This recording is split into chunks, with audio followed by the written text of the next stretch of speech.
They threw her belongings onto the sidewalk like trash her own son and daughter-in-law.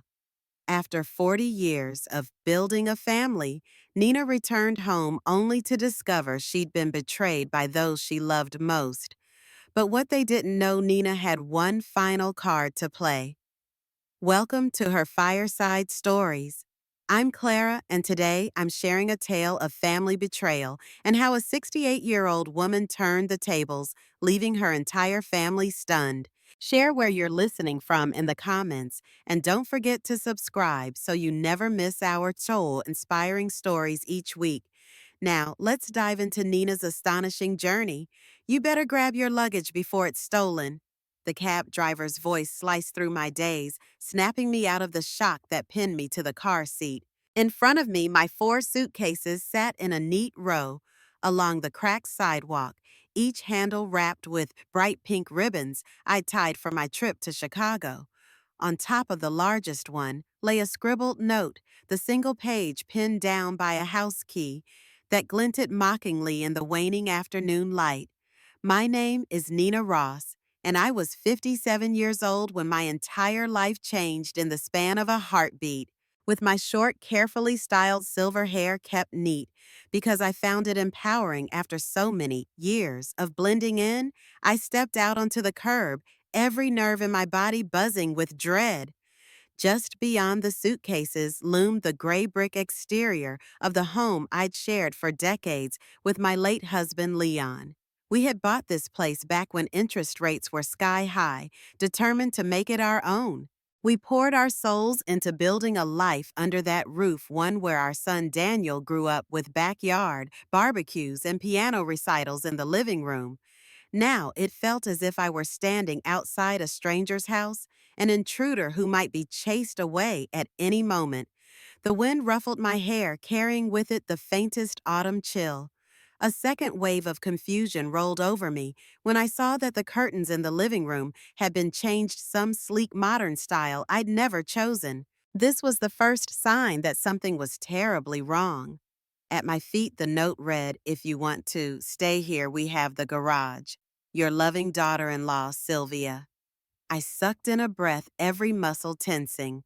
Sylvia's new hairstyle, a glossy modern bob, was as sharp as her personality. She and Daniel had moved in after Leon's passing convinced me to sign over the deed for financial planning purposes, and now they'd locked me out of my own home. Daniel was nowhere in sight. My only child, so beloved, so coddled in his youth, had apparently decided I was an inconvenience. I stood, frozen, heart pounding, realizing this was no small oversight or misunderstanding. It was a coup. They were kicking me out, or worse, forcing me into the garage like an unwanted tenant in the house I'd paid for over 3 decades. My hands trembled as I picked up the note.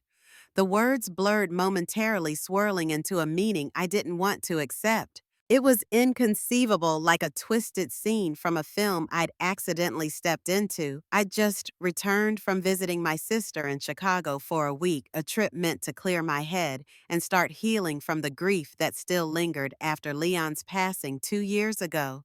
He had been my anchor, my partner in everything from raising Daniel to renovating our first home. Yet ever since he was gone, my life had felt like an unsteady boat adrift in a storm. I clung to the mast out of habit, convinced that as long as I kept paying the mortgage and kept the lights on, I would still have a place that felt like mine. I glanced up at the curtained windows for any sign of Daniel or Sylvia. Nothing. No footsteps. No worried faces peering out to greet me. Anger flared as I fished out my phone, quickly calling the bank. If they'd locked me out, the least I could do was confirm the mortgage details. I was still the one making those monthly payments after all had been in fact. Since the day Leon died, I stared at the interior of the house through the glass door, noticing how different my old kitchen looked with new paint. The phone rang several times before the bank's automated system transferred me to a living, breathing agent. "Yes, Ms. Ross," the agent said politely. "Your payment of $1,845 was posted last Friday. Is there any issue?" "Any issue." My entire world had been turned upside down. Despite the fury roiling in my gut, I thanked the agent for confirming what I already knew. I was still the one paying for this roof, these walls, everything. Yet here were my belongings strewn outside like discarded junk. Carefully shutting off the call, I focused on the next step to figure out what exactly had happened and why. Why would my own son, who I'd supported in every possible way, do this?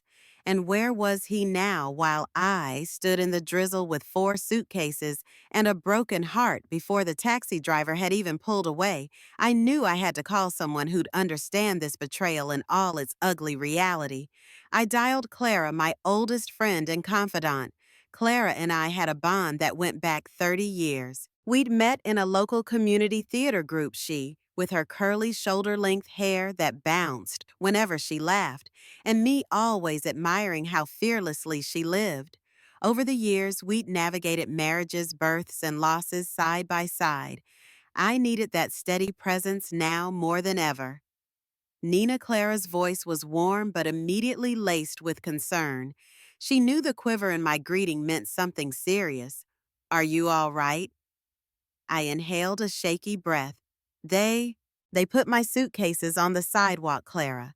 There's a note saying if I want to stay here, I can use the garage. I heard the hush on the other end of the line, then the sharp intake of air. Are you kidding me? She hissed. Sylvia did this. She signed it yes. And Daniel, I looked at the locked front door again. I don't know where he is. He hasn't answered my texts. Clara released a torrent of indignation. They can't do that. It's your house. I'm coming to get you right now. I wiped away a tear that had escaped. I wasn't much of a crier, but this stung more than words could express. Betrayal from your own flesh and blood was a special kind of wound. Thank you, I whispered. My entire body felt numb and the pit of my stomach was icy with disbelief. I trudged around to the garage door, which was unlocked. Inside, they had dumped a spare twin mattress on the concrete, along with a single lamp plugged into an extension cord. Several boxes labeled Nina's stuff were stacked to one side. The air smelled faintly of motor oil. It was so cold, so impersonal. Right then, I realized something fundamental. I could not and would not allow myself to be relegated to the garage, like an afterthought in my own life. Clara arrived in a haze of squealing tires and righteous fury. She flung open the passenger door of her compact SUV and strode up the driveway, curly hair whipping around her shoulders in the damp breeze. Where are they? She demanded, craning her neck as if she'd yank Daniel and Sylvia out by their ears if she caught sight of them. Nobody's home, I murmured, motioning at the quiet windows. The tension I felt was like walking on shattered glass. I couldn't tell if I wanted to cry, scream, or collapse. Clara threw an arm around me. Come on, let's get your things. In the dimly lit garage, she gasped at the sight of the makeshift bed. They expect you to live in here like some unwanted tenant. Anger radiated off her in waves. Unbelievable. Nina, you're coming with me. We'll sort out everything else later. Thank you, I mumbled, not sure how to express the whirlwind of emotions boiling inside me. Hurt, confusion, anger. A part of me wanted to march into the house and scream for Daniel. Another part of me felt small, shattered. Together we moved my boxes into her SUV. That's when I noticed something else, the hush. No neighbors peeking through curtains, no friendly waves or curious stares. It was as if the entire street had turned its back on me, colluding in my silent eviction. Within minutes, the trunk and back seat of Clara's car were stuffed with everything that had once made this house a home. My memories, my personal belongings, my sense of self. I sent one final text to Daniel. I see my belongings are in the garage.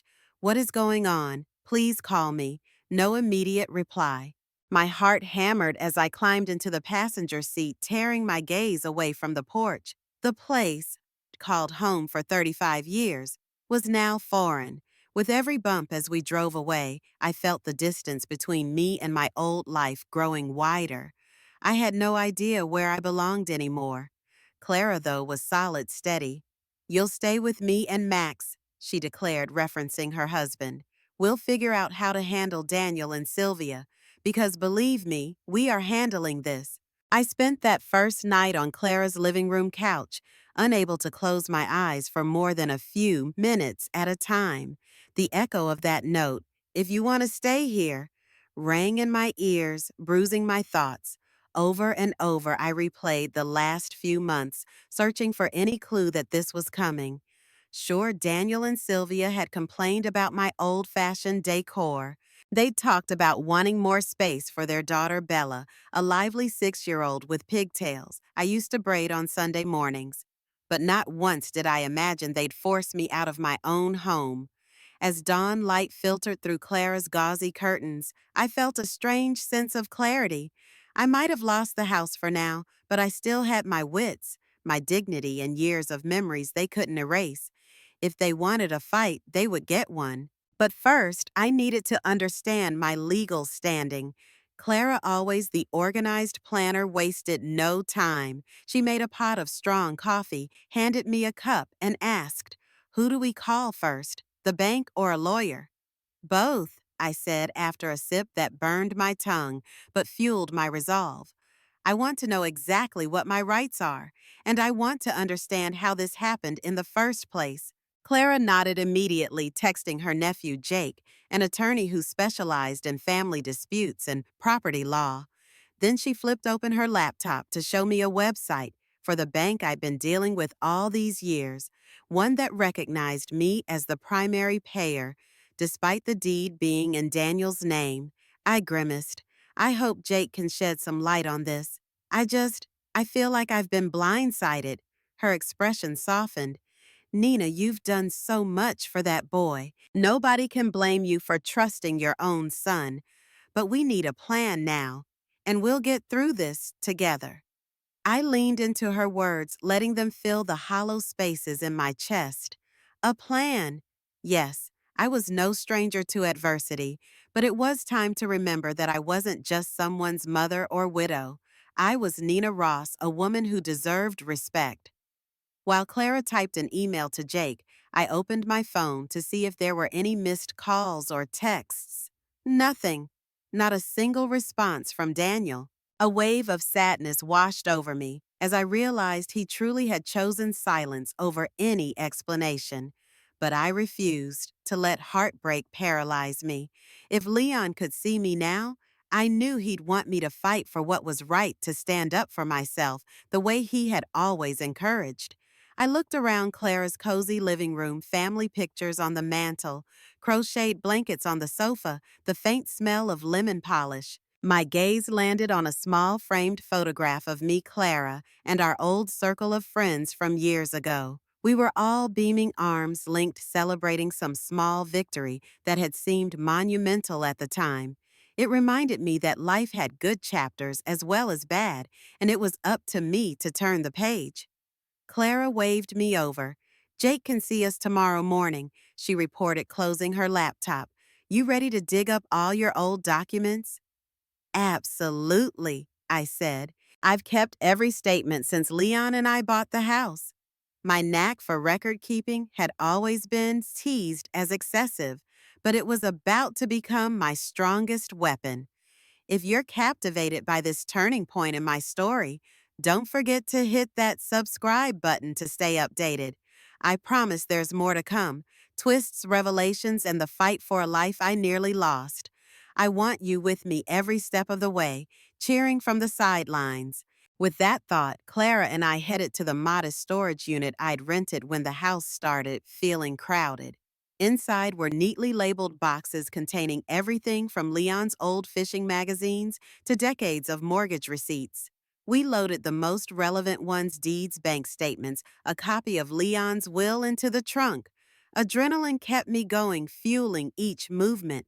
A part of me was burning with righteous anger. Another part trembled with fear of what I'd discover about my own son's intentions. I stared at those boxes, each representing a piece of my history, and silently vowed no more letting others dictate my future. Jake's office was a modest space in a converted Victorian house downtown, a location that felt oddly comforting.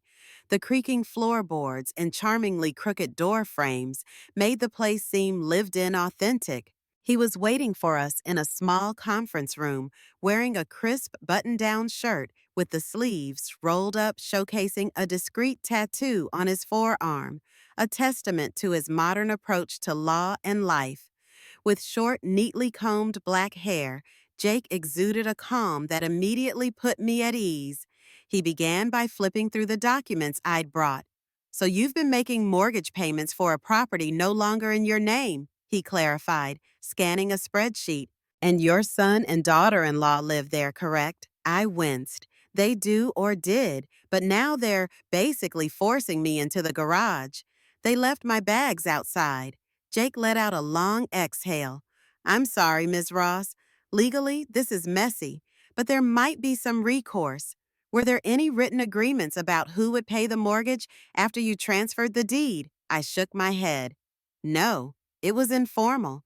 They told me it was better for tax reasons if they took ownership, but I kept making payments to help them out. I never imagined they would turn around and lock me out." He nodded gravely. "We can argue that your continued payments imply a form of equitable interest.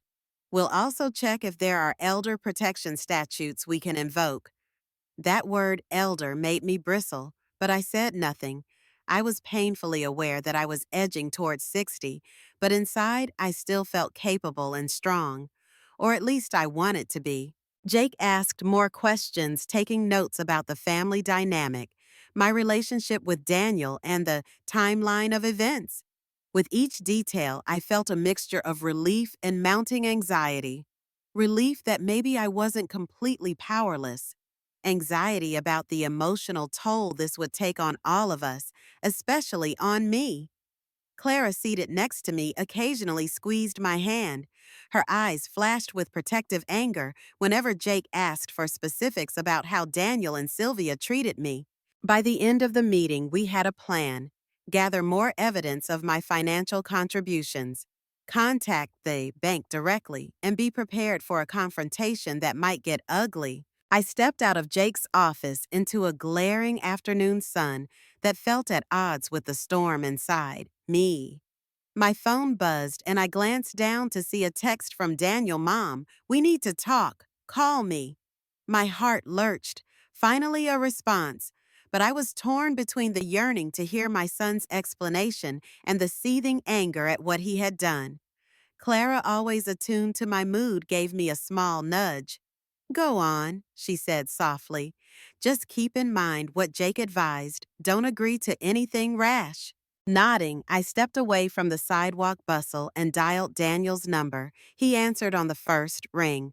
"Mom, where are you?" His voice was taut but not immediately apologetic or concerned about my well-being. "Somewhere safe," I replied, forcing an even tone. "You moved my belongings outside without warning." "Why, Daniel? What did I do to deserve that?" He hesitated. "Look, it's complicated. Sylvia really needs an office space, and we can't afford to move right now. We thought maybe you'd be more comfortable in the garage. It's just temporary." My breath caught. Temporary. Do you realize what that looks like? You've lived in that house without paying a dime toward the mortgage for 2 years. Now you lock me out, Mom. It's not like that. He insisted, though his words rang hollow. "We just Sylvia and I.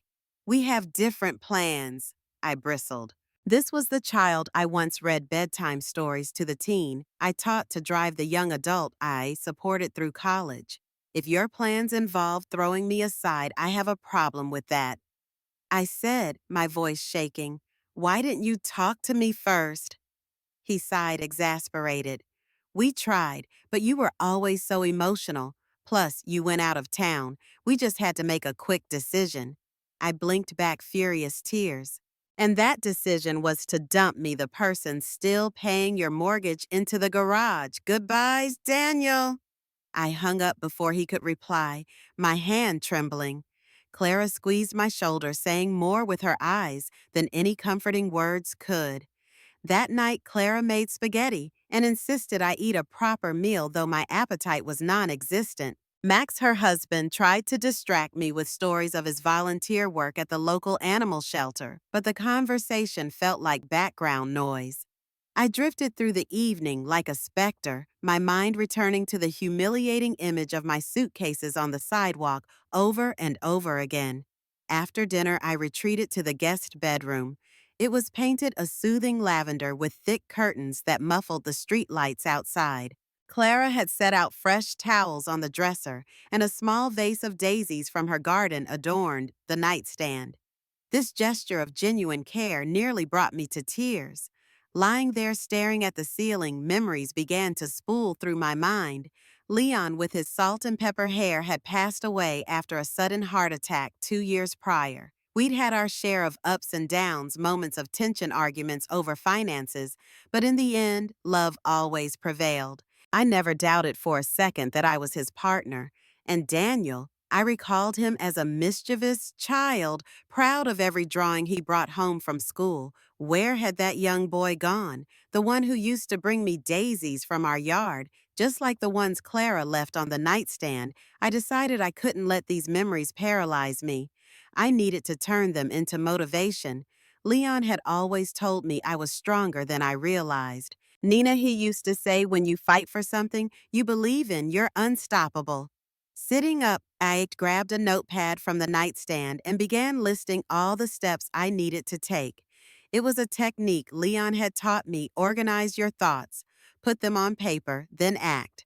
I jotted down, confirm mortgage details again, talk to bank about lien or protective measures, file a police report if necessary, confront Daniel and Sylvia with evidence. Each bullet point felt like a rung on a ladder leading me out of the emotional pit. By the time my pen stopped, I felt the flicker of determination. Yes, they disrespected me, but I was far from defeated. In the week that followed, Jake became my ally in navigating the legal labyrinth. Each day brought a new revelation. For instance, I discovered that Daniel and Sylvia had been talking to a real estate agent discussing the possibility of selling the property. The nerve! Here I was paying the mortgage while they planned to profit off my investment. But that was only half of it.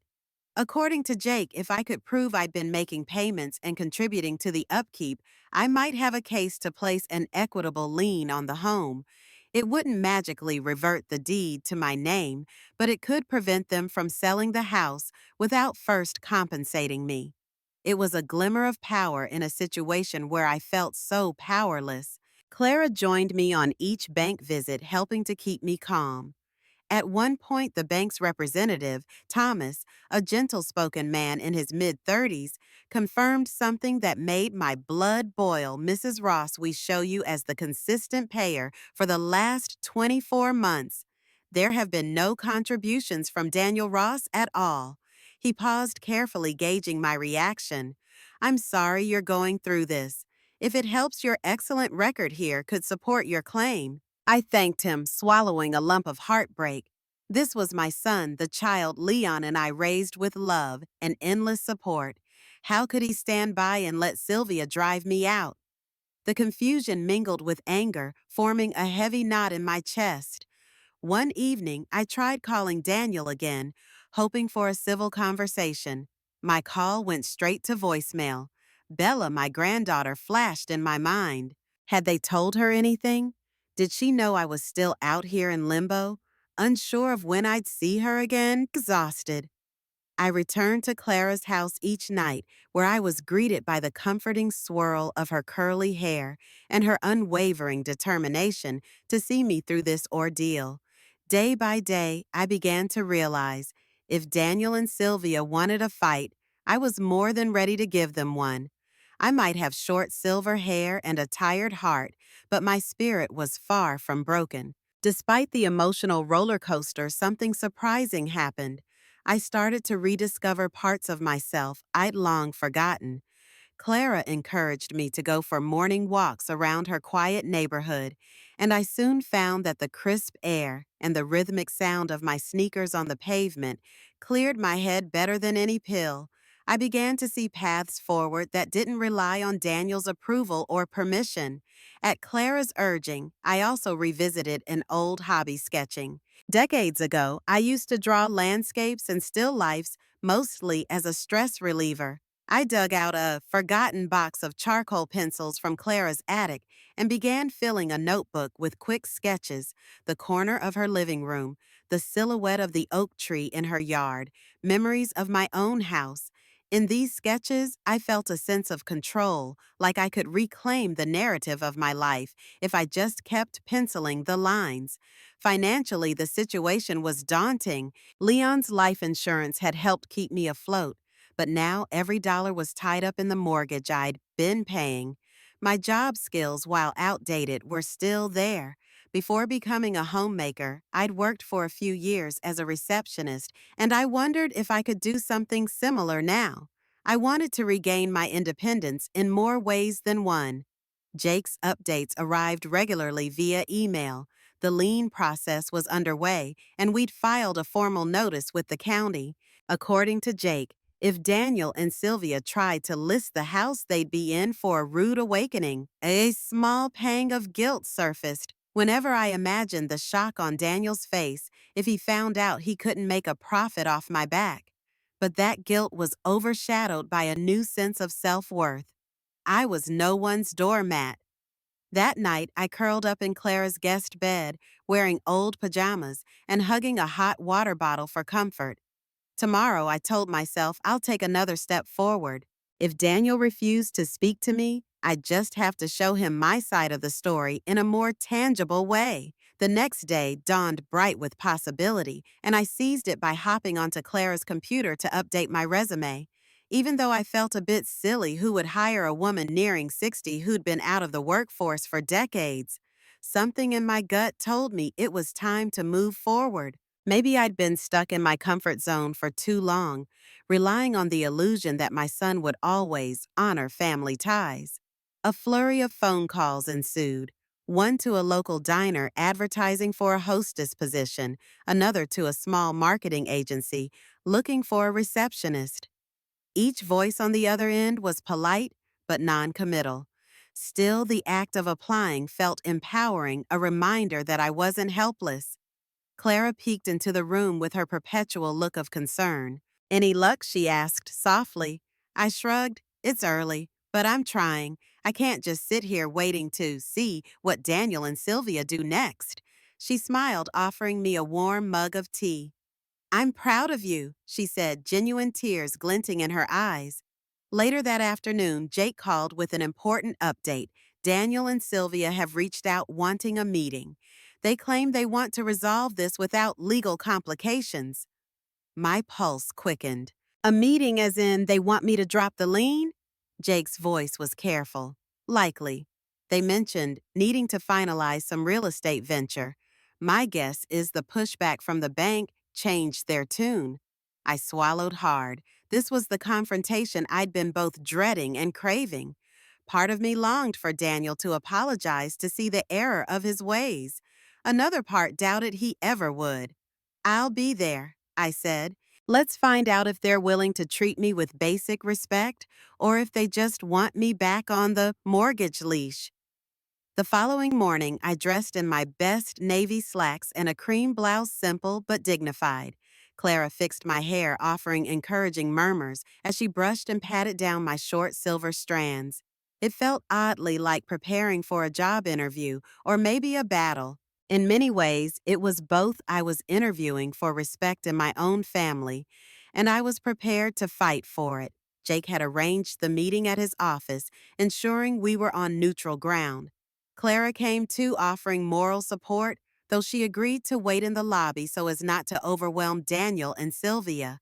My heart pounded as I walked into the conference room. Daniel stood near the window, his corporate fade haircut neatly styled, while Sylvia sat at the table, arms crossed over her designer blouse, her sleek bob swaying as she turned to glare at me. "Mom," Daniel said curtly, making no move to hug me. I nodded, taking a seat across from them. "Daniel, Sylvia." Jake stepped in, clearing his throat. "Let's begin." He laid out the facts. I had continued making payments even after signing over the deed. Under the principle of equitable interest, I had a valid claim to recoup those funds or block the sale of the house. The room was thick with tension, especially whenever Jake used words like lien or financial restitution. Sylvia rolled her eyes. We just want to move forward, she finally snapped.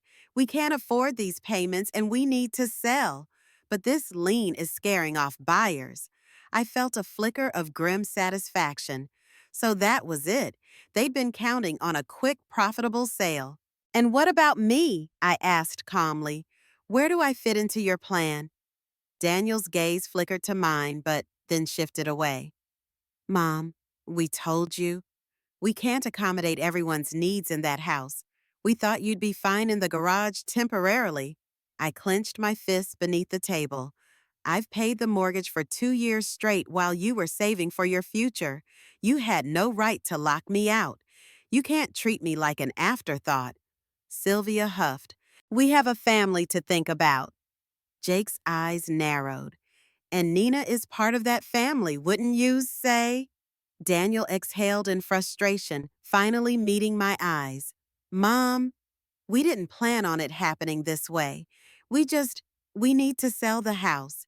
We found a place in Greenmore Estates. It's closer to Bella's school, and Sylvia can have a home office. We can't do any of that if the house stays tied up. And I'm the one tying it up, I asked quietly. Or are you forgetting I was the one sustaining it all this time? Sylvia bristled. Look, if you drop the lien, we can get the sale moving. Then we'll help you find a senior condo or something. The condescension dripped from her voice, stinging me. I don't need your help to find housing, I said, mustering all the composure I had. What I want is for you to acknowledge my investment and my years of sacrifice. If the house is sold, I deserve the proceeds up to what I've paid, plus consideration for the equity Leon and I built. Jake tapped a file folder. We have itemized statements showing exactly how much Nina has contributed both before and after Leon's passing. She essentially carried this property. Legally, it's a gray area, but it leans heavily in her favor. Sylvia's face reddened. She turned to Daniel with an imploring look. We can't move forward until we settle with her, Daniel. Tell her this is just business. Daniel swallowed, appearing torn, but then his expression hardened. Mom, you said it yourself. You signed the house over. And Dad always told me he wanted me to have it one day. Is that not what we're doing? That line referencing Leon's wish struck me like a punch. Leon indeed wanted Daniel to have the house when he was ready, not at the cost of throwing me out. Your father never intended for you to put me on the curb, I said, voice quivering. He trusted you to take care of it to take care of me. An uncomfortable silence loomed, broken only by the hum of the air conditioner. Finally, Jake cleared his throat. It seems we're at an impasse unless we can negotiate a fair settlement. Nina is open to hearing your proposal, but dropping the lien isn't free. Daniel and Sylvia exchanged glances, clearly unprepared for a scenario where I had leverage. They'd expected an easy capitulation, a mother too timid or emotionally tied to fight back. But I wasn't the same woman who left for Chicago a week ago. I had discovered a reservoir of strength and self-respect I never knew I possessed. Sylvia leaned forward, her bob swaying like a sharp blade. Fine, she said tersely. We'll offer half the net proceeds after the sale. That's more than fair. Jake's brow furrowed. Half doesn't begin to cover Nina's stake, given how long she's paid. We need a formal appraisal of the property and accounting of total mortgage payments and consideration of equity. Then we can talk percentages. You can't be serious, Sylvia snapped. Do you know the repairs we put into that place? The new floors, the paint. I cut in, my voice surprisingly calm. You painted the walls gray, Sylvia. That's hardly the same as paying off thousands in mortgage principal, nor does it erase 35 years of memories Leon and I built. Daniel's face tightened. What if we just, his voice trailed off. He looked to Jake, then to me, seemingly wanting to say something else.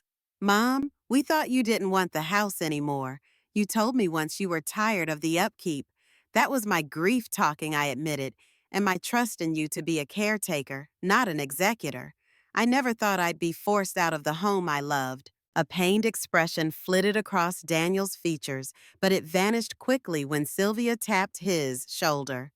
We're not getting anywhere, she said. Let's just put it in writing with our lawyer. Jake offered a nod. All right, I'll draft the formal request for an appraisal and a fair division of the equity Nina has earned.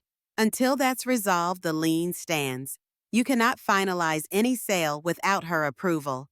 Sylvia opened her mouth to protest, but Daniel quietly nodded. The look on his face said more than words. He was trapped between loyalty to me, his mother, and the new family he was building with Sylvia. But loyalty only goes so far when actions speak otherwise. Leaving Jake's office, I felt a conflicting swirl of triumph and heartbreak. I'd stood my ground, made it clear I wasn't surrendering the home Leon and I had built. But the weight of Daniel's coldness pressed heavily on me. Could we ever repair the mother-son bond that once felt unbreakable? Clara drove me back to her place, silent, sensing I wasn't in the mood for small talk. Once we arrived, she parked the car but kept the engine running. You did well in there, she finally said, her voice gentle. I know it hurts, but if he won't see reason, you have to protect yourself. I nodded, tears burning in the corners of my eyes. I just never thought I'd be in a legal fight with my own child. Her expression softened. No one ever does. She reached over, clasping my hand. You're doing the right thing, Nina. Don't doubt that. Inside the house, I tried to busy myself. I rearranged the box of old photos, took out some of my art supplies, and even attempted to watch TV. But my mind kept circling back to the question, where had I gone wrong in raising Daniel? Then I remembered what Jake had said about gray areas. Life was rarely black and white. Daniel wasn't some evil mastermind. He was just too caught up in Sylvia's ambitions, perhaps too blind to see how it hurt me. My phone buzzed, making me jump. Another text from Daniel, Mom. Please come to the house tomorrow. Let's talk privately. My heart rate spiked. Part of me wanted to fling the phone aside, but curiosity and a lingering mother's love made me reply, All right, tomorrow morning. I didn't tell Clara. I knew she would advise caution, maybe insist on coming along, but I felt I owed Daniel one face-to-face conversation without the tension of lawyers or spouses. If he had something to say, I needed to hear it. If there was any chance of salvaging our bond, I had to offer him that space, even if it meant risking another heartbreak in the home that was once the center of our family's universe. Early the next morning, I borrowed Clara's car and made the familiar drive across town to my house. The irony wasn't lost on me. I still called it my house despite the swirling legal drama. The lawn was freshly mowed, likely by the professional service Daniel insisted on after Leon passed, and the front porch was swept clean. If not for the emotional storm, it could have been a postcard for suburban tranquility. My old key no longer worked. I discovered that the day I found my belongings on the sidewalk, so I rang the doorbell, heart hammering in my chest. Daniel opened it, looking as though he hadn't slept much. His once carefully trimmed hair was slightly disheveled. Mom, he said in a strained voice, come in. I stepped over the threshold, taking in the changes. The walls had indeed been painted a neutral gray, and much of my old furniture was gone, either moved to the garage or donated without my knowledge. I swallowed a surge of anger, trying to focus on Daniel's face. You wanted to talk? He led me to the dining table, a sleek glass piece I didn't recognize. Sylvia took Bella to the park, he said, as if answering a question I hadn't asked. We're alone. I nodded, waiting. He exhaled sharply. Mom, this is all getting out of hand. The lawyers, the lien, the tension. We just need to find a solution. I kept my voice level, though my heart thumped. The solution is simple. Either we restore the house to me and I pay off the remaining mortgage, or you sell and properly compensate me. Those are the only options that respect my contributions. Daniel rubbed his temples. You don't understand. Sylvia and I, we have plans. We wanted to start a business in Greenmore. We were counting on the sale of this place to fund that. His voice caught. And we just found out she's pregnant again. A chill ran through me. Another grandchild. While part of me felt immediate joy, another part felt used. Congratulations, I murmured. But what does that have to do with locking me out? He flinched. We didn't lock you out. We just needed the space. We didn't think, no, Daniel? You didn't think I said softly sadness outweighing my anger. Daniel grimaced, looking at me as if seeing a stranger. Sylvia said we'd let you stay in the garage, and you'd still be close to Bella. We assumed you'd be grateful to remain on the property. Grateful. My voice rose, surprising even me. Grateful to be stashed in the garage like an old piece of furniture. I've been paying this mortgage, Daniel. If anything, I should be the one deciding who stays in the garage. He couldn't meet my gaze. We never asked you to keep paying. I clenched my fists under the table. But you didn't stop me either. Every time I suggested you take over the payments, you and Sylvia would make excuses, tight finances, credit issues planning for Bella's future. I did it out of love and trust. He was quiet for a moment, then sighed. Maybe we took advantage, but we didn't do it to hurt you.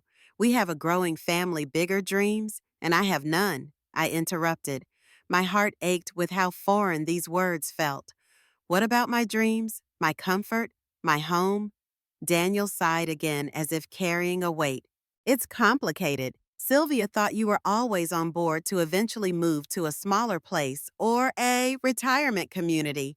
She said you mentioned it once. Once. Right after Leon died in a fit of grief, I might have mumbled something about scaling down, but that didn't translate to being forced out. I can't believe you're justifying this, I said, voice trembling with emotion. You're having another baby, and you thought pushing your mother aside was acceptable. He looked wounded, but offered no real apology. Instead, he tried a more pragmatic route. Look, maybe we can come to an agreement without more legal fights. We'll give you a quarter of the proceeds. Stop, I said firmly, recalling how Sylvia had offered half in the lawyer's office and then tried to backtrack.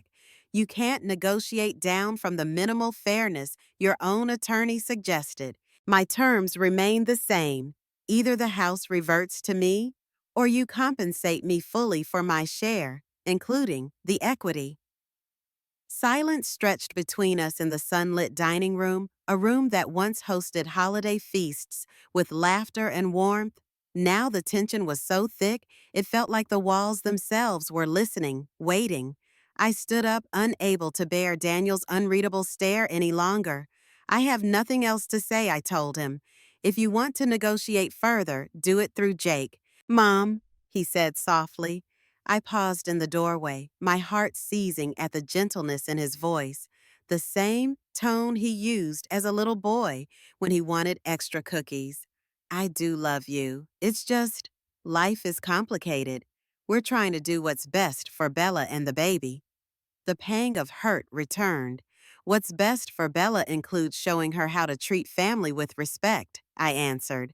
Don't let her learn that it's okay to discard people when they're inconvenient. His shoulders sagged, but I didn't wait for a reply. I walked to the front door and stepped onto the porch, determined to leave with my head held high. A swirl of conflicting emotions trailed me: love, betrayal, heartbreak, but also a sliver of relief. I had said my piece stood firm on my boundaries.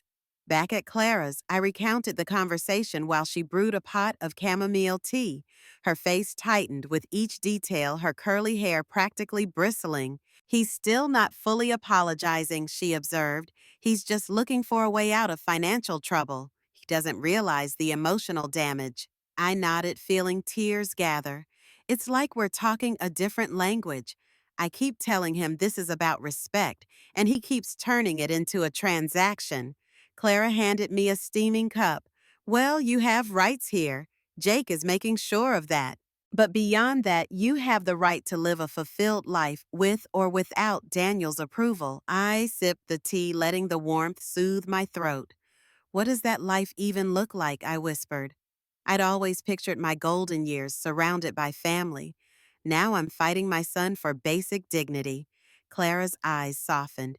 Perhaps it's time to create a new vision, one where you're front and center. For the next few weeks, the legal machinery churned on. Jake filed papers to formalize my claim. The bank, upon learning the full story, was surprisingly sympathetic. Thomas, the bank rep, even hinted that if the payments remained unpaid, Daniel and Sylvia risked going into default, further complicating their potential sale. Essentially, they were cornered. Still, the final outcome seemed a distant goal. In the meantime, I decided to be proactive about my life. I scoured job boards, dropping off resumes at local businesses. My confidence was on shaky ground, but I reminded myself that I had a wealth of experience, maybe not in the corporate sense, but in managing finances, running a household, and problem solving on the fly.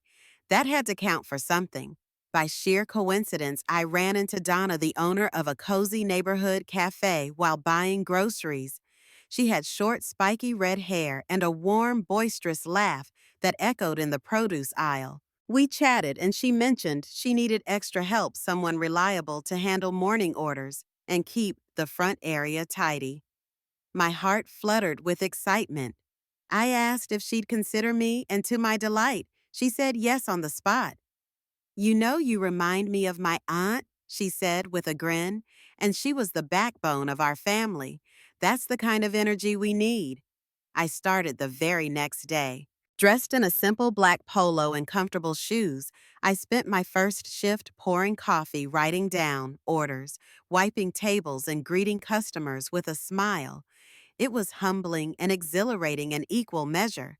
Sure, I came home with tired feet and the scent of fresh croissants clinging to my clothes, but for the first time in months, I felt truly alive. I was contributing to something. I was forging a new identity beyond mother and wife. Clara beamed when I told her about my day.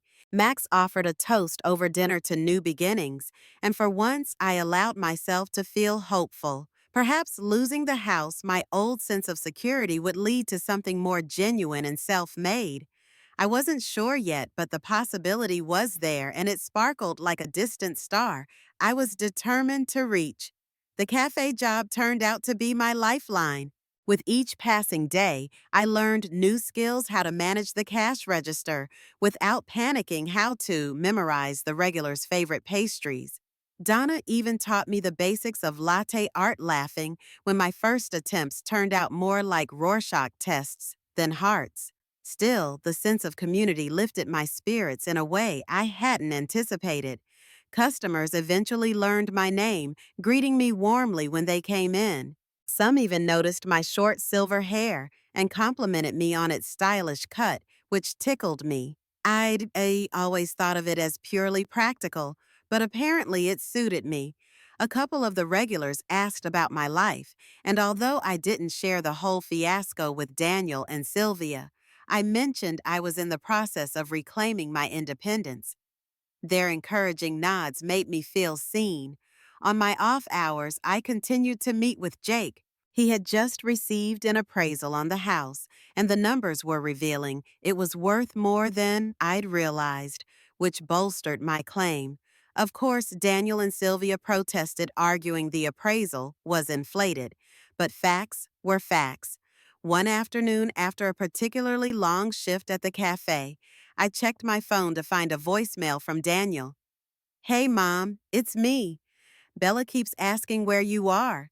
She misses you. Maybe we can arrange something." Tears welled in my eyes.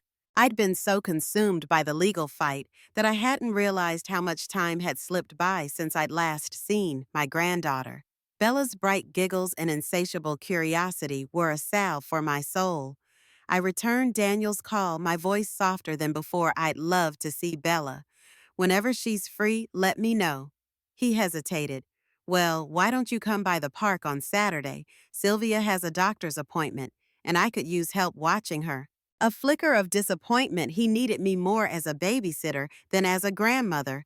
But I bit my tongue. Sure, I'll be there at 10.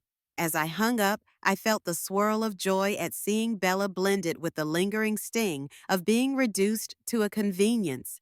Still, I clung to the hope that this might be a doorway back to Daniel's heart, or at least a chance to maintain a bond with Bella. Saturday arrived and my pulse thrummed as I pulled up to the park in Clara's SUV. The place was a riot of cheerful chaos.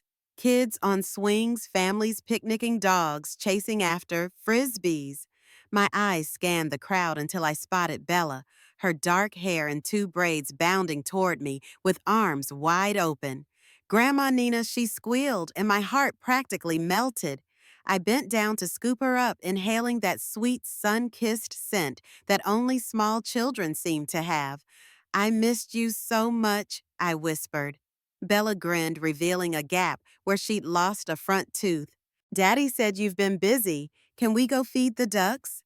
I nodded, trying to blink back tears. Of course, sweetheart. Daniel stood off to the side, watching. When Bella ran ahead, he approached me, hands jammed into his pockets. Thanks for coming, he said awkwardly. I forced a small smile. Thank you for inviting me. For the next hour, Bella and I tossed bits of stale bread to ducks and chased each other around the playground. Her laughter rang out an antidote to the heaviness that usually trailed me. Daniel hovered nearby, occasionally snapping photos on his phone. It was almost like old times before legal papers and heartbreak overshadowed everything. Eventually, Bella got thirsty and I guided her to the water fountain. Daniel trailed behind. She's growing so fast, I murmured, brushing a stray leaf from her braids. I wish I could spend more time with her. Daniel sighed, glancing away. You know that things are complicated, Mom. Sylvia isn't happy about any of this. I swallowed, trying to keep my tone gentle. It doesn't have to be complicated for Bella's sake. She shouldn't suffer because of what's happening between us. He nodded but said nothing. For a brief moment, I noticed the lines of stress on his face. Fatherhood, financial worries, legal battles. Maybe he was weighed down by the consequences of his own choices. Before I could say more, Bella tugged at my hand. Grandma, can we get ice cream? I forced a bright smile. Let's see if your daddy agrees. Daniel shrugged, offering a tentative nod. It wasn't exactly a family reunion, but it was a glimpse of normalcy one I cherished, even if it was fleeting. After the park outing, I returned to Clara's with a sense of emotional whiplash, gratitude for the time with Bella, sadness that Daniel and I were still so distant, and dread about Sylvia's reaction. I half expected a nasty text from her telling me I had no right to see Bella, but it never came. I continued. Work at the cafe filled my mornings with purpose. In the afternoons, I tackled new tasks for the legal case gathering, more receipts, organizing statements, and even meeting with a financial advisor to ensure I wasn't missing anything. Through all this, Clara was my steady lighthouse, shining a path when I felt lost. Then one evening, after a late shift at the cafe, I got a call from Jake. Nina, there's been a development. Sylvia missed their last mortgage payment, and the bank called me. The news slammed into me like a wrecking ball. What do you mean, missed a payment? Weren't they paying with the money they set aside? Jake's sigh crackled through the phone. Apparently, they're struggling, and the bank indicated it might fast-track foreclosure if the account isn't brought current soon. Given the lien, it complicates things for them further. I felt a swirl of relief and guilt at once. Because their financial predicament gave me leverage. Guilt because I never wanted Daniel to end up ruined. What are my options? I asked quietly. Well, you could offer to make the payments in exchange for immediate transfer of the property back to you, Jake said. But that's a big financial commitment. Or you could let the bank foreclose. Honestly, Nina, it's your call at this point. My head spun. Should I bail out my own son at the risk of him repeating this betrayal?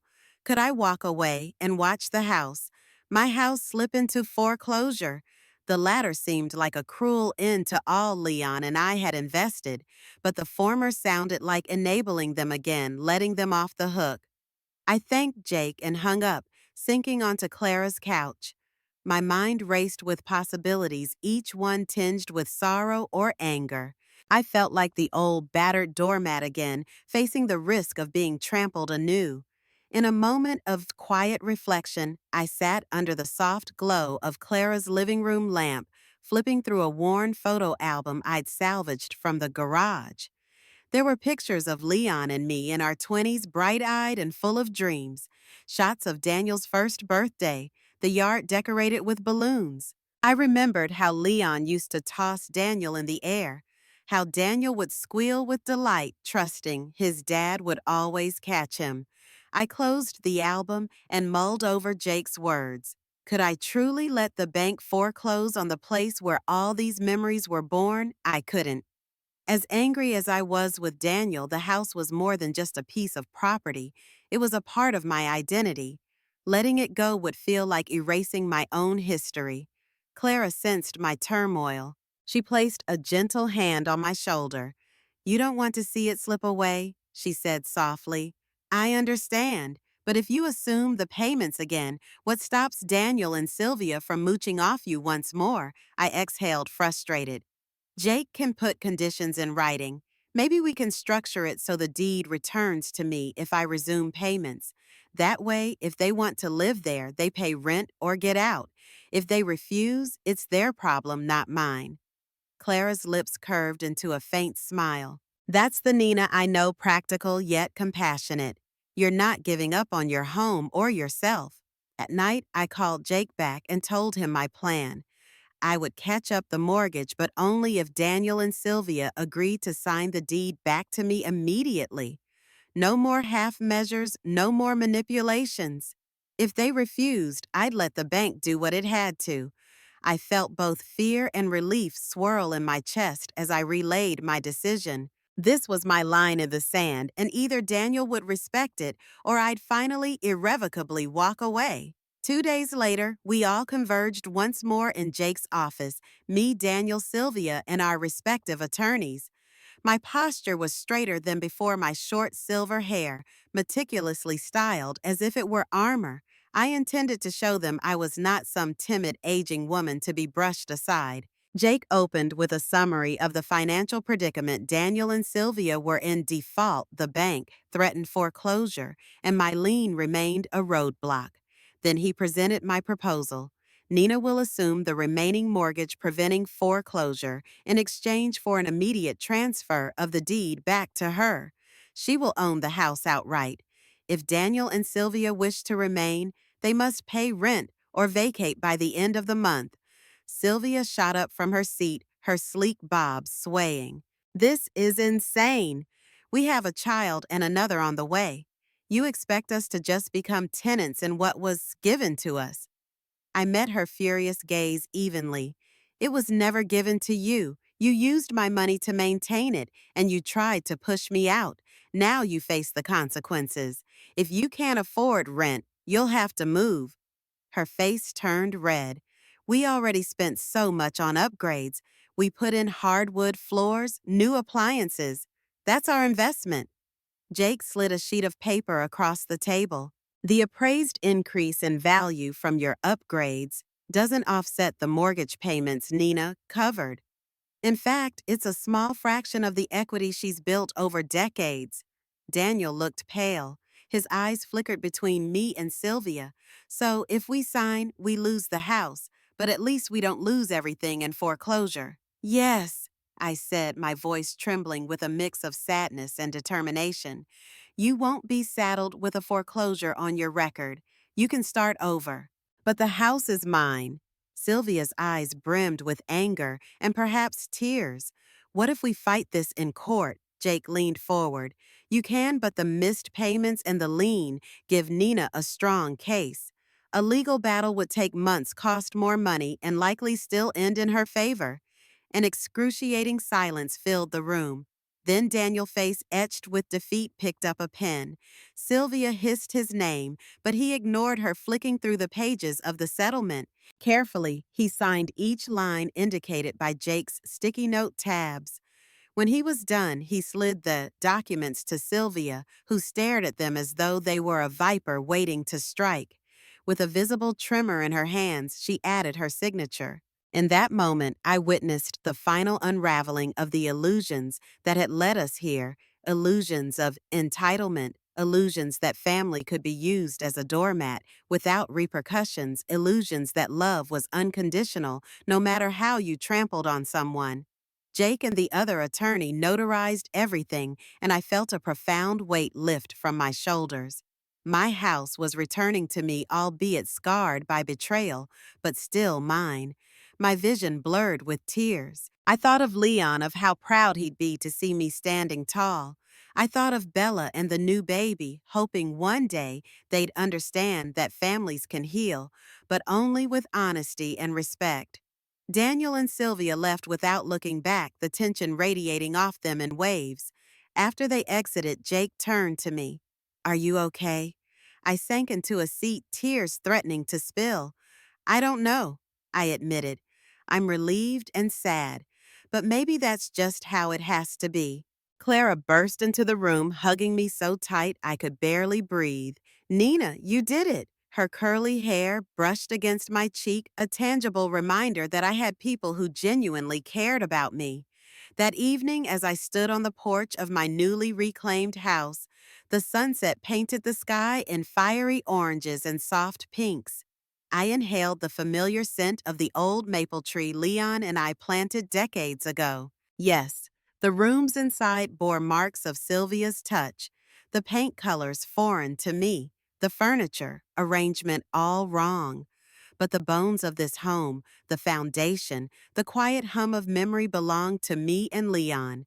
And maybe, just maybe, someday Daniel and I would find a path toward understanding, if not forgiveness. For now, however, I took comfort in the knowledge that I'd secured my rightful place in the world. With my short silver hair ruffled by the evening breeze, I opened the front door and stepped across the threshold, reclaiming both my house and my identity. As Nina stood in the doorway of her reclaimed home, keys firmly in hand, and that unmistakable glint of victory in her eyes, I couldn't help but wonder how many of us would have found her courage. I'm Clara, your host at her Fireside Stories, and tonight we've witnessed something remarkable, a 68-year-old woman who refused to be discarded by the very family she built with decades of sacrifice and love. The moment that stays with me, when Nina told her son, "This house doesn't just hold my possessions, it holds my dignity." Those words changed everything. I'm curious what moment in Nina's journey struck you the hardest, and would you have had the strength to fight back like she did? Share your thoughts below. Next week, I'll bring you the story of a father who traveled 5,000 miles to reconnect with his estranged daughter, only to discover a truth that would transform them both. You won't want to miss it. If Nina's story touches your heart, please subscribe and hit that notification bell. Your comments mean the world to me. I read every single one, and I'd love to know where you're listening from tonight. I'm Clara, reminding you that sometimes our greatest strength emerges exactly when others expect us to break. Until next time, keep your own fire burning.